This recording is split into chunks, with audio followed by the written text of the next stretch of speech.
What's good guys? So 4:03 in the morning, dito na agad tayo sa bus dahil ngayon ang aming educational tour papunta yan sa Subic, Zambales. So handang-handa na lahat, arriving na kami dito. Let's go!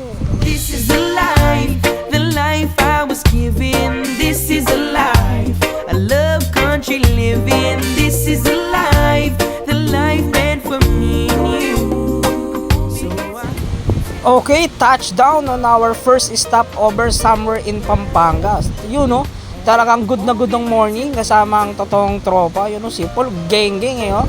Rekta na tayo dito sa San Guillermo Church. Dito lamang din yan sa Pampanga. Isa to sa mga pinakaluma at pinaka-historical na simbahan.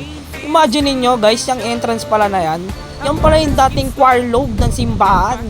Imagine niyo gaano kataas nung nilubog nung lahar. Tara, pasok tayo dito sa loob. You know, talagang solid na maintain nila at na-preserve yung old structure ng simbahan. Kitang-kita dito yung mga old paintings, tsaka yung mga kahoy na parang milyong-milyong ani na yung nagdaan eh. Oh. At fun fact lang guys, dito nga pala sinod yung may bukas pa. Yung kila Santino, yun si Brian, oh, turo pa ng turo. Bahala ka dyan. Tara, rekta tayo Subic. Let's go! Hope you get to live it too. Yeah, and I hope you get to live it too.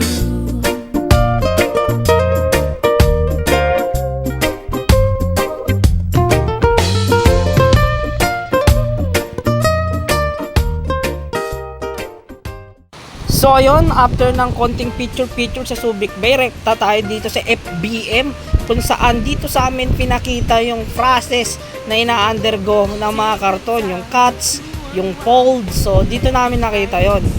After nyan, lunch naman tayo dito sa Pure Gold Duty Free Subic, you know.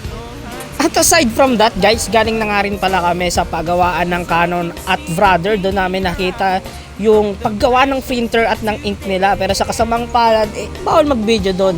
At di na rin nagtagal, rekta kami dito sa convention para makinig sa seminar. You know, kala mo talagang nakikinig yung mga estudyante eh, no? And with that, let's call it a day. Ganon-ganon lang yon. Uwian na tayo. Muli, this is Lance Angelo R. Santiago Lakit, Tubong Yugan. Diyan lamang din sa Malabon na nagpapaalala na ang leptospirosis ay galing sa ihi ng daga. So yun lang, no? Bye-bye! And I hope you